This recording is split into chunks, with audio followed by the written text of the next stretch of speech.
My friends, good morning. Any visitors this morning? Nobody? Okay. Or is it too early to know? Maybe that's it. In the gospel today, we see the scene of what's called the Transfiguration. The question, however, is who was transfigured? Was it Jesus or was it the apostles? In this story, you need to kind of get the geography. The Mount of Transfiguration is a mountain that is not very broad, but very high.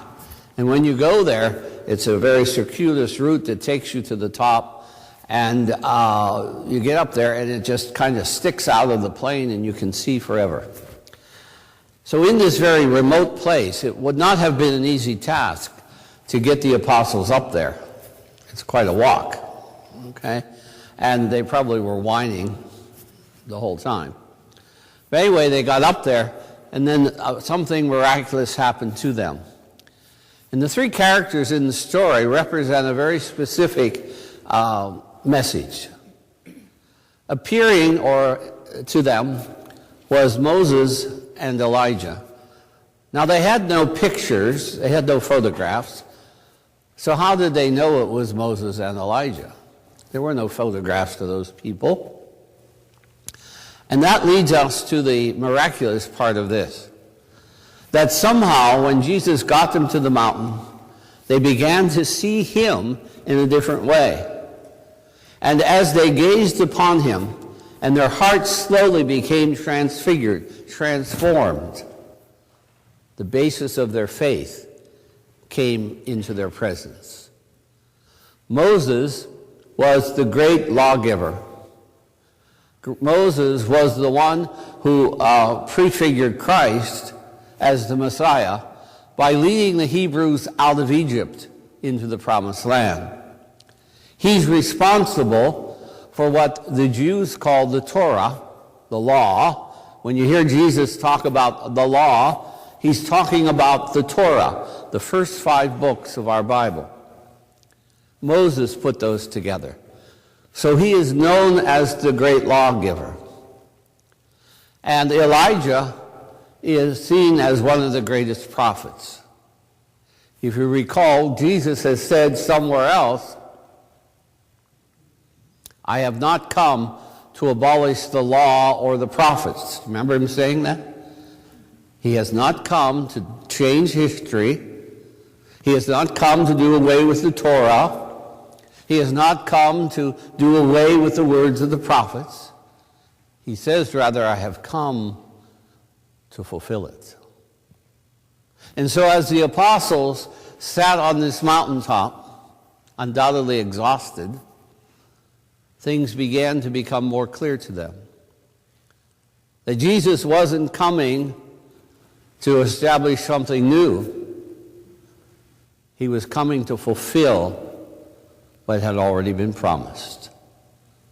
So it was the apostles who got transfigured. It was the apostles who changed. It was the apostles whose lives could never be the same again. They began to see Jesus in a new way. So Jesus, in that sense, was transfigured for them because he now had a different message. And he introduces in the dialogue the fact that he's going to die. And the gospel, then at the end, ends with the piece that they spent the rest of the time discussing what it meant to rise from the dead. You see, they had no concept of the resurrection yet. And so they got this insight from this encounter. And having got this insight, having been in the presence of Jesus, having heard God speak to them, having been confronted with their own history and with their own prophecies, they saw Jesus transfigured. They saw him changed.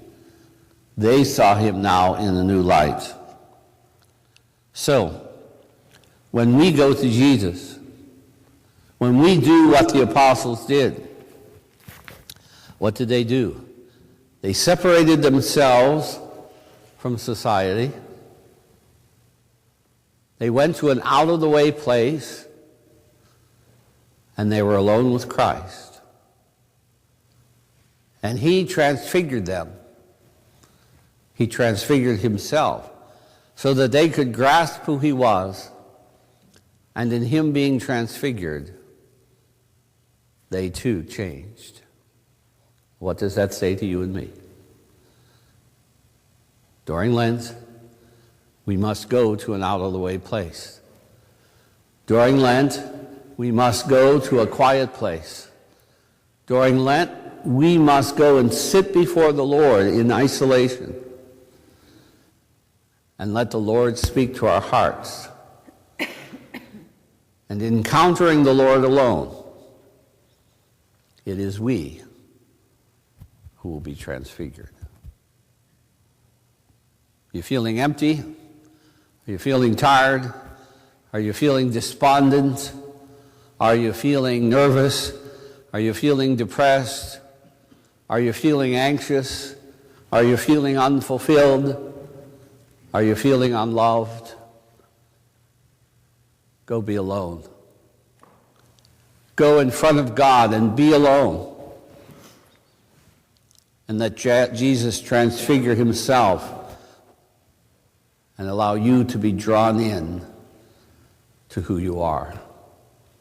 You are children of God. Jesus is the promise of God.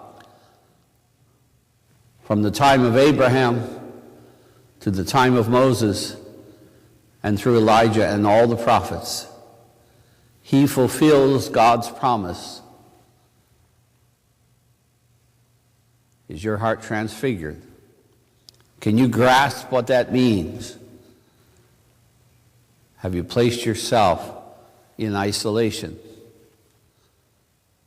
and been alone with your God? Carve out a quiet place.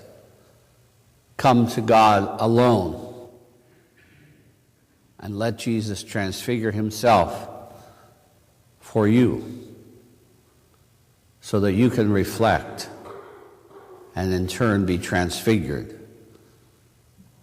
by the power of his presence. Don't be afraid. Come to the Lord alone. And in coming alone, you'll go back to the world a changed person. Be at peace